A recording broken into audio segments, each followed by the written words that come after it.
Welcome back to the 9PL podcast, where it is no more than 9 minutes. We have our team announcement today, the Western Sydney Sevens Academy. Yeah. Western Sydney Sevens Academy. Tell us about it. Well, Western Sydney, it was the brainchild of a gentleman named Craig Morgan. He was the GM for Western Sydney Two Blues when I sort of came across, and he sort of cast the vision. He was also the founder of Central Coast Sevens, which it's massive. Yeah, right. So he started this sort of, I bought into it, and, you know, just as something that creates a lot of, the whole purpose of that is exposure, especially, you know, the people that have been missed by the system. Yeah, so rugby sevens. Rugby sevens, yes. And when did it, like, how long ago did this start, this brainchild? So look, I met him in 2018, towards the end of 2018. He sort of, I'm pretty competitive. We went to our first tournament down in Barrow, and our teams lost every 4 games. So I went up to Craig Morgan. I said, dude, you're fired. I'm taking the team across. To fast track the things, so that was in October. November, we played the international. We played the same team, played the Brumbies, played the Waratahs, and these are, in that team, Joseph Swali'i, we have the guy from Eels. That were a pretty stacked team, and yet our team stood up to them. So Jeez. In 2 months' time, we just said we had a fully stacked New South Wales Sevens team, and yeah, we actually gave it to them. It was competitive. So what made the Western Sydney Sevens Academy want to go into a Nines rugby league comp? Because I'm excited about it. I think it's a perfect age-old debate, but I want to ask that question first, then I'll extend on.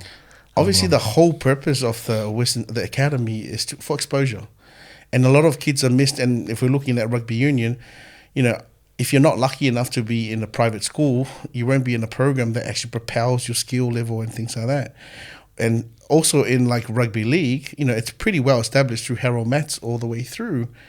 But there's still guys left behind because, you know, some of them might be, you know, they grow later, you know, they're late bloomers and things like that.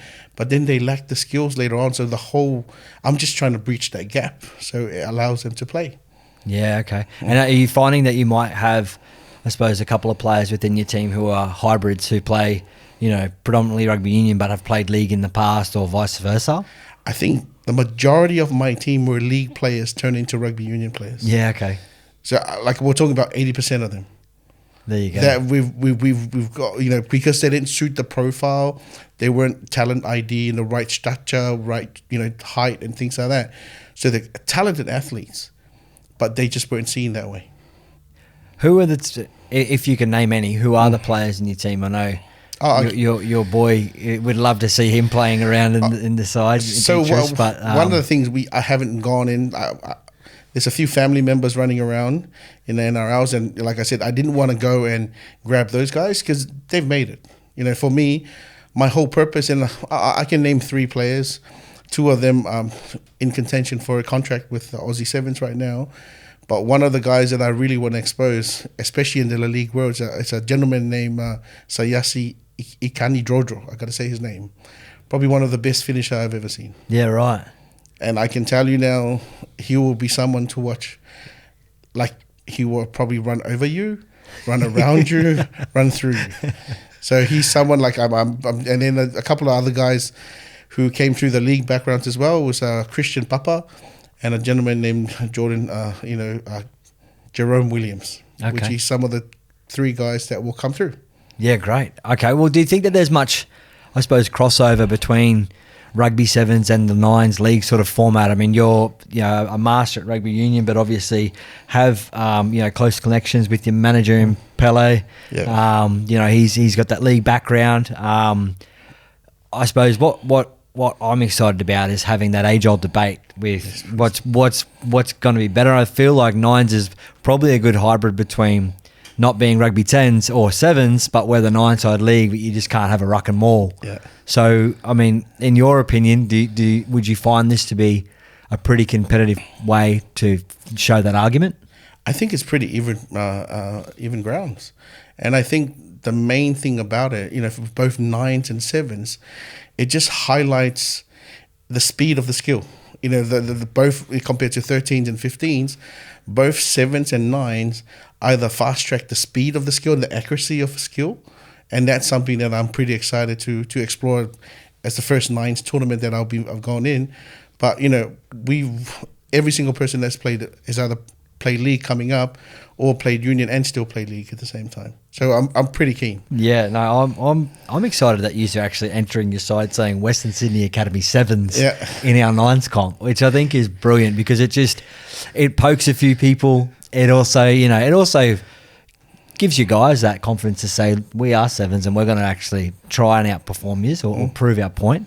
And I think I suppose going back to what you were mentioning before about exposure and you're doing things for all the right reasons. So these guys want to play for you, want to play for Western Sydney obviously as well. But I suppose what's your favourite thing about running the Western Sydney Sevens Academy? I've got to say, just seeing an eye of a kid who thought they would never have a crack and being gifted that. Like we're seeing, we actually saw a league manager for one of the guys that I think 2 weeks ago. We had a meeting with him. And seeing that, taking him through the process, sitting down and said, oh, I can actually make it. Like some of these guys have lost hope. All that talent. And because then when you lose hope, then you stop the striving. You don't train as hard. You don't do, so you just become mediocre. But to see the belief in some of these eyes and then they step up and say, oh, I'm getting a chance. Yeah.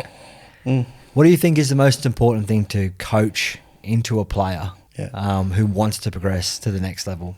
Whether it be going from being in a reserve grade team into A grade at Two Blues or local 15-year-old who wants to be the next Joseph Saw. Pretty simple.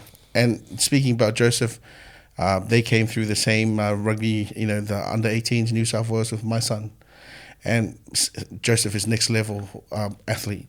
But the only reason my son has been fortunate is just work ethic. One of the main things I like to teach, if you don't have work ethic, don't bother. Go get a job or a career that you probably enjoy, not just for money, but if you don't have that work ethic to put the work day in, day out, it'll probably be a struggle for you. Yeah, I suppose you'd be surrounded in, especially out in Western Sydney, where there's a huge population of Polynesian boys who are basically already built to play contact sport. It's amazing to watch, and some of the athletes from our Polynesian community are just brilliant, and I think, like you'd said, may lack that drive to say, well, I physically am up to it, but I need to train that a little bit further because I'm going to be playing against people who are also physically up to it. And you can see that in some of our players in rugby league and obviously rugby union as well. So what's next before the 9PL carnival that the Western Sydney Sevens are up to and coming on? So we're going to, we've got a couple of local sevens, but we're competing in Dubai. And in Dubai, there's the 12 who played in the World Series, but we're very fortunate that we're competing the next level of countries. And yet, Western Sydney Academy is in that same thing, so we'll be playing the like of the Germanys and the things like that who are not quite in the World Series, but we get to show our skills against them. And I can tell you the guys are totally focused this year to win it. That's awesome. Well, I won't interview you anymore because I want to get an update in a couple of months' time. Yeah. But thanks so much again, and we look forward to having you. Well, thank you for providing the opportunity for us to come in, and pretty keen to turn up in the Gold Coast and give it our best. Awesome, man. Thank you.